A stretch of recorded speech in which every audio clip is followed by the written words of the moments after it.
48 megapixels for everyone? That's what Xiaomi's saying about the new Redmi Note 7. Is it such a great phone for this insane price? Let's find out. Let's go. So here it is, the Redmi Note 7. In the box, you'll find the phone, a basic protective case, SIM card tool, a USB-C cable, and wall plug. First, I noticed that it feels pretty good. Second is that it's got a 3.5mm headphone jack on top of the phone, which I know a lot of you are happy to hear. It's got a really decent looking 6.3-inch screen with quite a small bezel, a 13-megapixel front-facing camera placed in this small drop notch on top of the display, and on the back you'll find a really stunning 48-megapixel camera with a f1.8 aperture, with a secondary 2x zoom lens that's also used for portrait pictures, and in the center you'll find a fingerprint scanner. On the right side, it's got an on-off button and volume rockers. On the inside, it's got a Snapdragon 660 processor, and really nice is the 4000 mAh battery that can be charged over USB-C, supporting Quick Charge 4.0. Pretty standard on Xiaomi phones is the dual SIM card.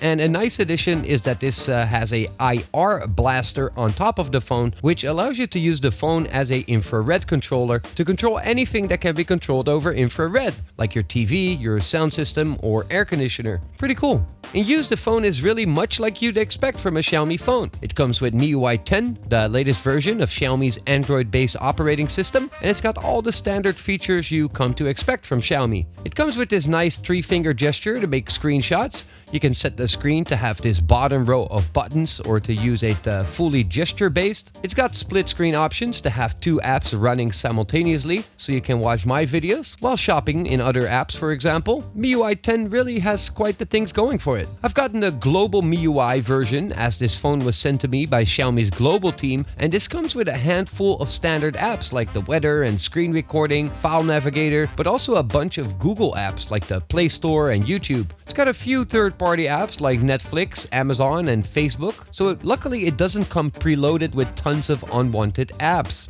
So let's have a look at the camera, as that is really one of the best things about this phone. The half-inch 48-megapixel sensor captures 4 pixels and merges those into a single pixel, resulting in high-resolution 12-megapixel photos with a lot of detail. And these photos come out really good.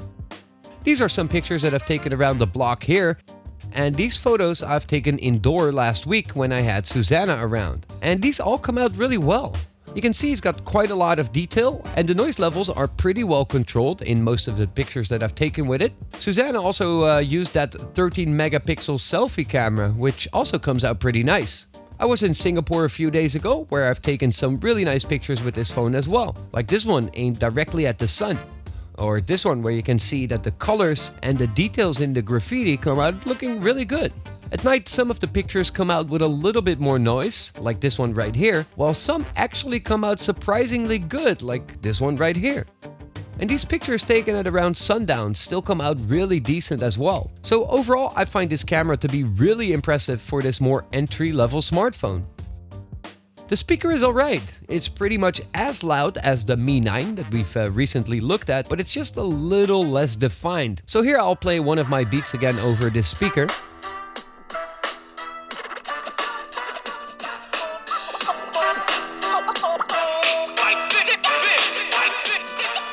Not the best speaker, but in terms of loudness, it really gets the job done. The microphone is really not that bad either. I recorded this using the Voice Memos app. Hey, what's up? So this is what I sound like through the Redmi Note 7, and let's check it out.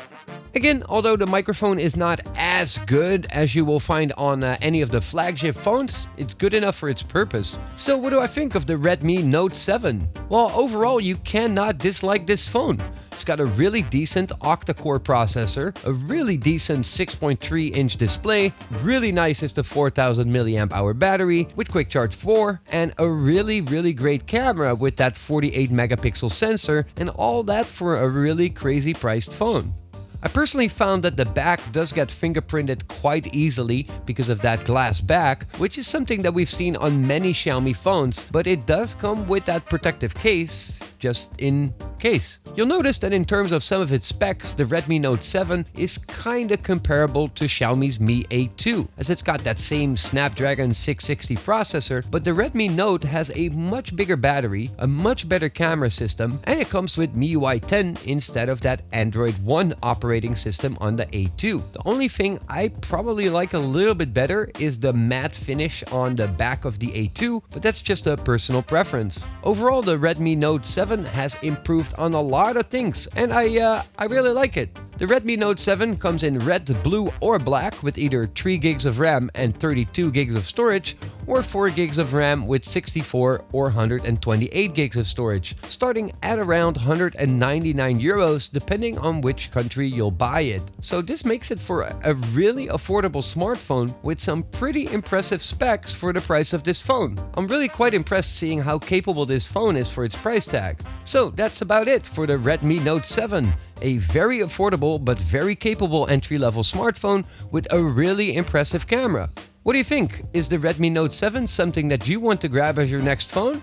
Let me know down here in the comment section what your thoughts are, and don't forget to leave a like below the video if you've liked it, and don't forget to subscribe to the channel if you have not done so yet, as I'm doing a lot of videos about products from the Xiaomi ecosystem right here on the Xiaomify channel. As always, thank you guys for watching, and I hope to see y'all soon. Peace.